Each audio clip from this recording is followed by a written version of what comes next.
Right before my father's surgery, he confessed he wasn't my father.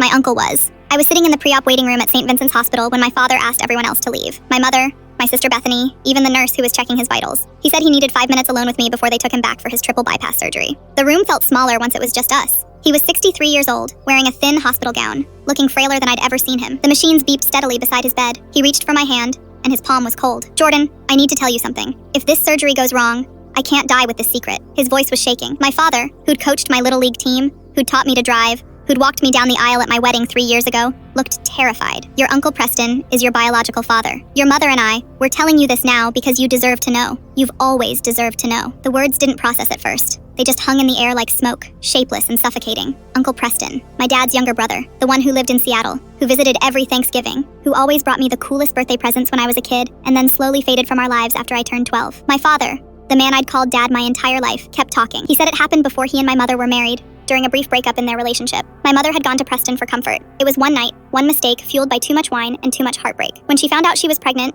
she and my father had already gotten back together. They made a decision to raise me as their own, to never tell Preston, to build a life where this secret stayed buried. But Preston knew, didn't he? I heard myself ask. My father nodded. "We told him when you were 10. He wanted to be part of your life, wanted to tell you the truth. We said no. We thought we were protecting you. He stopped coming around as much after that. He was angry with us. We destroyed his relationship with you to preserve our own lies." The nurse knocked on the door. They needed to take him to surgery. I sat there frozen, watching them wheel him away, his hand slipping out of mine. My mother tried to come back in, but I told her I needed air. I walked out of the hospital and kept walking for 2 hours, my phone buzzing constantly in my pocket. The surgery took 6 hours. It was successful. My father woke up groggy but stable, and the doctor said his prognosis was good. My mother cried with relief. Bethany hugged everyone. I stood in the corner of the recovery room, watching this family that suddenly felt like strangers. I called Preston that night from my hotel room. He answered on the second ring, and I could hear the hope and fear in his voice when he said my name. "He told you?" We talked until 3 in the morning. He said he'd wanted to reach out 1,000 times over the years, but respected the boundaries my parents had set. He said he'd followed my life from a distance, through Facebook posts and updates my grandmother would share. He said he was sorry for not fighting harder to be in my life. "I didn't want to confuse you or hurt you,"